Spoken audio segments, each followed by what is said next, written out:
Umaga po sa kanilang lahat. Isa sa imahe na nangingibabaw at dumadaloy sa lahat ng pagbasa ay ang larawan ng liwanag. Kung ating babalikan ang ating mga narinig sa ating pagbasa, sa unang pagbasa ayon kay Isaiah ay tinutukoy ang liwanag, tayo bilang liwanag. At sa ikalawang pagbasa, tinutukoy ang karunungan bilang liwanag. Sa ating salmong tugunan, nabanggit din ang ilaw. At gayon din naman, malinaw na sinasambit sa ating ebanghelyo na tayo daw ay liwanag ng sanlibutan ito. Nangingibabaw ang imahe ng ilaw at liwanag. Ano ba ang silbi ng ilaw o liwanag? Ito ay tumuturo at tumatanglaw sa lahat ng bagay na maaari nating makita. Kung papaanong nakikita niyo ako, ay dahil sa ilaw. Nakikita ninyo ang inyong mga mukha, nakikita niyo ang bayang natitipon sa simbahang ito dahil sa liwanag. Gayon din naman ang liwanag ay tumutukoy sa lahat ng realidad na pumapalibot sa ating at pumupuna sa ating kamalayan. Nabanggit ko lamang po ito sapagkat mayroon pong kasabihan na ang lahat daw ng ating nakikita at tinitingnan ay patuloy kang binabago, maaaring sa kasamaan o sa kabutihan. Araw-araw na nakikita mo, araw-araw na tinitingnan mo, ay kaya ka nitong baguhin, either sa kasamaan o sa kabutihan. Ito po ay tinatawag nating kultura. Tayo po ay mayroong kulturang Pilipino. Hindi lamang po natin tinutukoy dito ang mga sayaw-sayaw, mga relihiyosong kultura. Kung papaano tayo nabubuhay bilang bayan, kultura.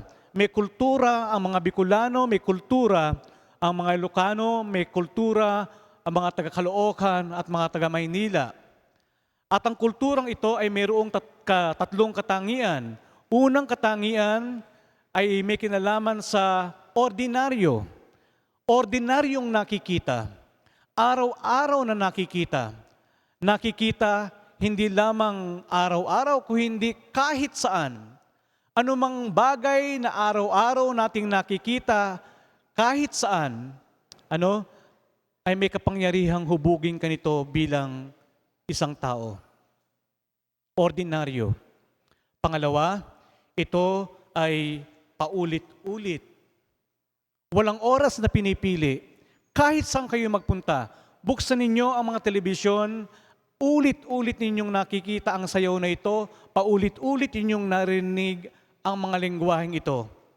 Pagka kayo ay ng ibang bansa, ibang lengguwahe ang madidinig niyo sa kanila. Hindi ko po tinutukoy ang Ingles o German, language. Yung mga bagay-bagay na madalas na lumalabas sa ating mga bibig. Ordinaryo, paulit-ulit, at pangatlo, ito ay hindi na napupuna. Hindi na ninyo pinapansin kasi anumang bagay na ordinaryo, paulit-ulit at di na napupuna, ito ay tinatawag ng natural at normal. Kaya nga mga kapatid, anumang bagay na nakikita natin sa telebisyon, sa social media, sa mga pelikula, sa inyong kapitbahay, sa inyong tahanan, ay mayroong malakas na kapangyarihan para baguhin ka either sa kasamaan o sa kabutihan. Mga kapatid, mayroon pong danger ang lahat ng ating mga nakikita at madalas na tinitingnan. Sapagkat ang lahat ng ating nakikita ay mayroong panawagan sa atin na maging critical. Critical awareness. Ito po ay madalas na nawawala na, lalong-lalo na sa ating mga kabataan at madalas ay hindi na rin nabibigang pansin ng mga magulang. Maging critical sa lahat ng inyong nakikita sapagkat hindi lahat ng inyong nakikita ay totoo. Aminin na po ninyo mga kapatid na lahat ng inyong mga ina-upload tungkol sa inyong sarili ay hindi kayo.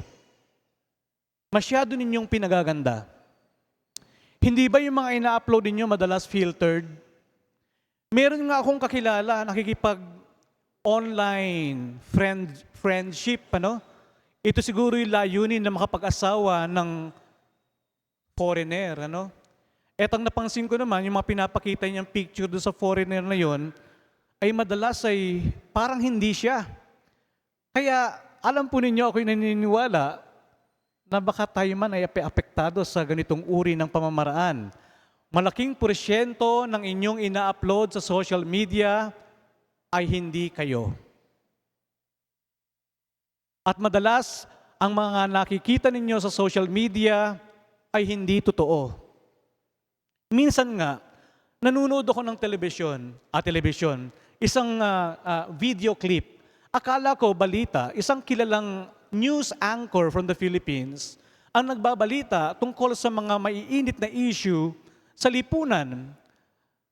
Bumubuka ang bibig, pero hindi naman pala yun ang sinasambit ng newscaster na ito.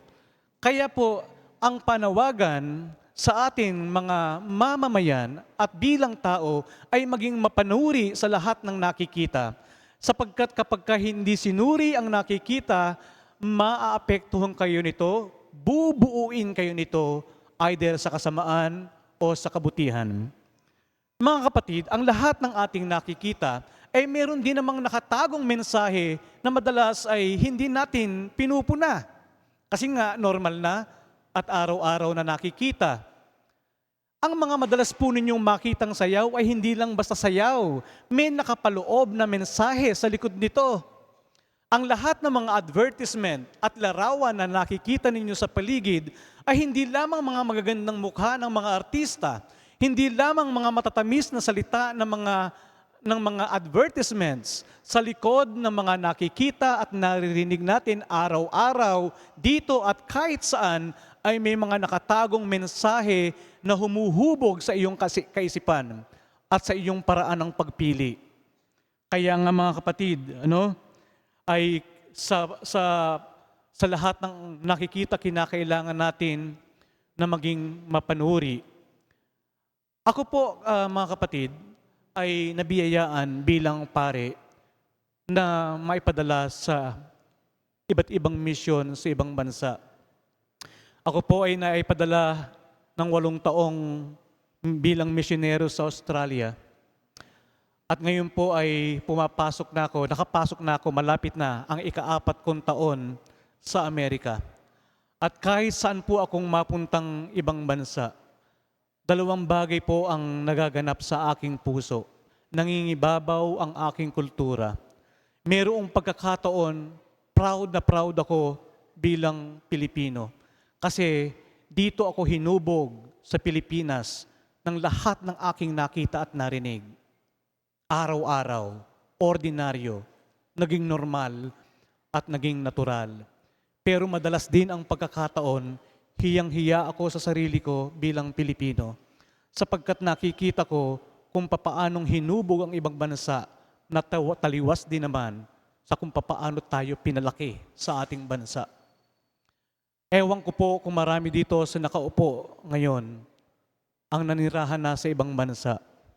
At dito makikita nyo pagka nasa ibang bansa kayo, mangingibabaw dito kung papaano kayo hinubog dito sa ating bansa ng lahat ng ating nakita at narinig. Mga kapatid, hamon sa atin ng Ebanghelyo ang maging liwanag at asin, maging mapanuri sa lahat ng nakikita na humuhubog sa ating pagkatao. Kapag tayo ay nanatiling lumalakad ayon sa agos ng mundo, hindi tayo mananatiling asin at liwanag ng mundo. Subalit kapag tayo ay nahubog ng ating nakita at patuloy na tinitingnan upang lumakad ng taliwas sa agos ng mundo, matatawag nating tayo ngay tunay na liwanag at asin ng mundo.